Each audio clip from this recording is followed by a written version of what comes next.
বন্ধুরা, আমি আবারও চলে এসেছি নতুন একটা ভিডিও নিয়ে তোমাদের সামনে। শ্রী ব্লগে তোমাদের সবাইকে স্বাগত। আজকের ভিডিওটা একটু অন্যরকম হতে চলেছে, তোমরা ক্যাপশন দেখে নিশ্চয়ই বুঝে গেছো। আমি তোমাদেরকে আজ এমন একটা দর্শনীয় স্থানে নিয়ে যাচ্ছি, সেখানকার শিব ঠাকুর জলের নিচে অধিষ্ঠান করে। বছরের একটি নির্দিষ্ট সময় ওনাকে জল থেকে তুলে নিয়ে এসে পূজা অর্চনা করা হয়। তোমরা এই ভিডিওটা স্কিপ না করে দেখতে থাকো, কারণ এই ভিডিওতে থাকছে মন্দির সম্পর্কে অনেক তথ্য। এখন বাজে 9:28 আর আমি যাত্রা শুরু করছি ক্যান্টনমেন্ট স্টেশন থেকে। ক্যান্টনমেন্ট স্টেশন থেকে সোজা চলে যাব হাবড়া। ওখানে গিয়ে জানাবো তোমাদেরকে তারপরে কিভাবে যেতে হবে।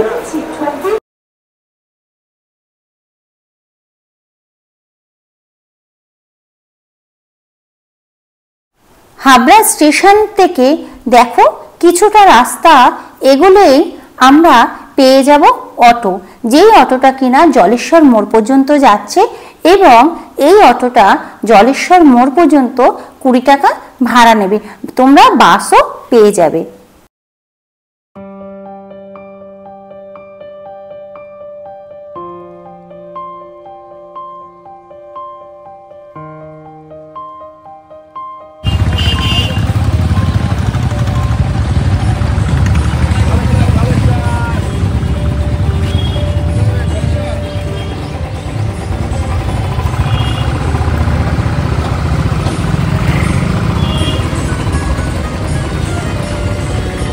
জলেশ্বর মন্দির এখান থেকে কত টাকা? ভাড়া 10 টাকা। কতক্ষণ লাগে? 1 কিলোমিটার একটু বেশি।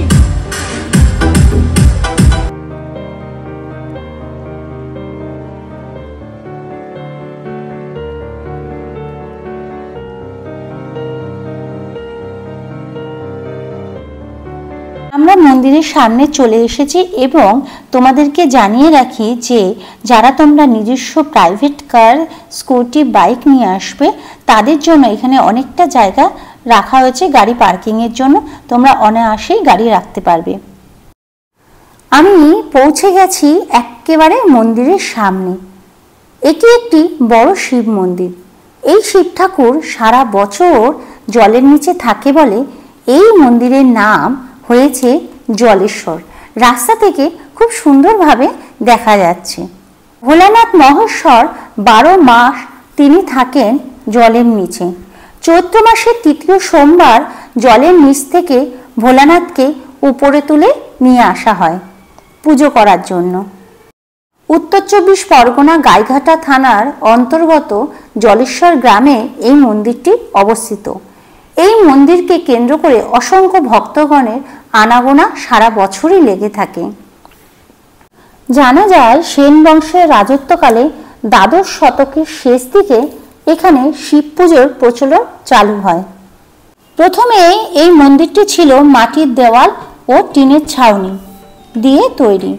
পরে গোবরডাঙ্গা জমিদার রমেশচন্দ্র মজুমদার এই মন্দিরটির জন্য 60 বিঘা জমি দান করেছিলেন।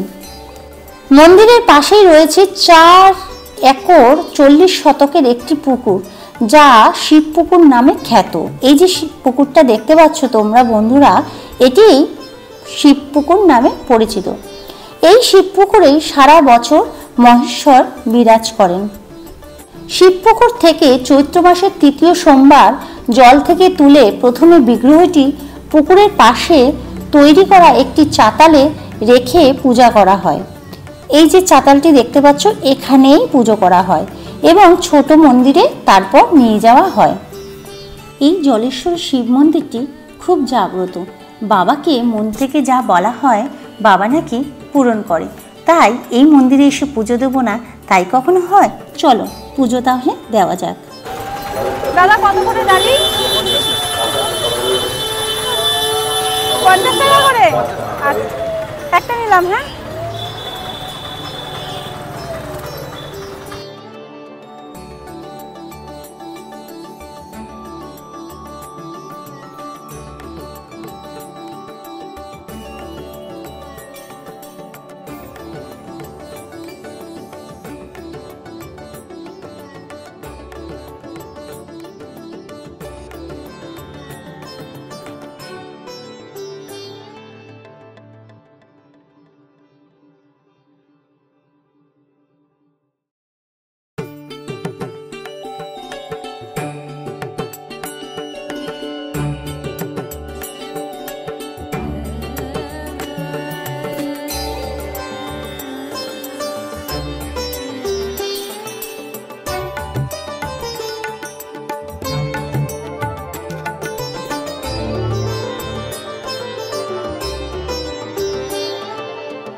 মন্দিরের পাশেই রয়েছে বিরাট বড় এই যে গাছটি তোমরা দেখতে পাচ্ছ, এই গাছের তলাতেও শিব শিলা রয়েছে।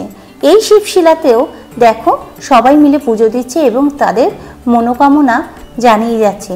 শোনা গেছে এইখানে যদি মনোকামনা কেউ করে তাহলে সেটি নাকি পূরণ হয়।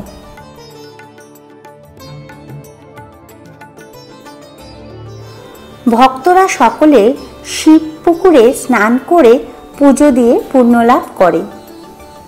এই শিব মন্দিরটি এতটাই জাগ্রত যে সকল দর্শনার্থীরা তাদের মনোকামনা পূরণ হলে এখানে এসে ডন্ডি কেটে সেই মানত পূরণ করে পুজো দিয়ে।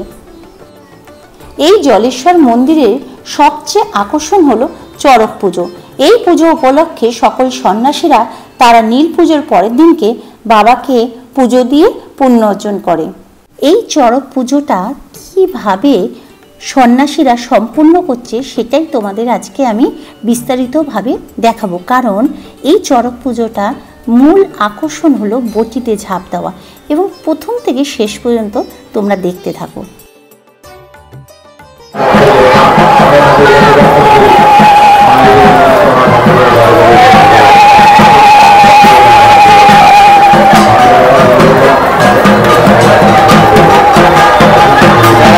সন্ন্যাসী নিয়েছে তারা এখন যাচ্ছে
চড়ক পুজোটা তোমাদের যতটা পারলাম আমি দেখানোর চেষ্টা করলাম।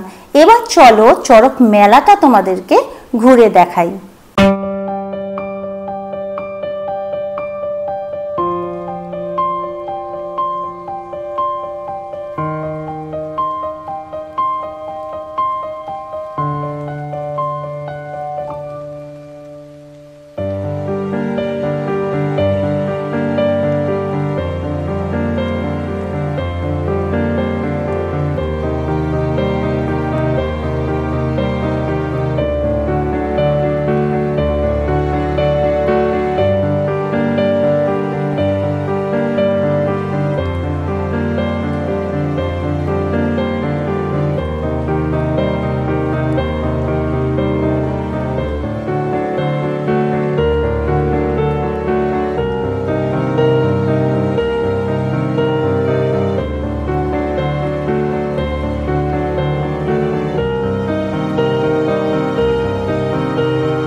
বন্ধুরা, এই ভিডিওটা আমি এখানেই শেষ করছি। তোমাদের যদি এই ভিডিওটা ভালো লেগে থাকে তাহলে লাইক, শেয়ার এবং কমেন্টের মাধ্যমে তোমরা জানিও আমাকে। আর কিছু জিজ্ঞাসা থাকলে সেটাও জানিও কমেন্টের মাধ্যমে, আমার ভালো লাগবে। আর যারা আমার নতুন বন্ধুরা আছো, যারা এখনও আমাকে সাবস্ক্রাইব করোনি, তাহলে প্লিজ আমাকে সাবস্ক্রাইব করে দিও। তো এই ভিডিওটা আমি এখনই শেষ করছি। টাটা।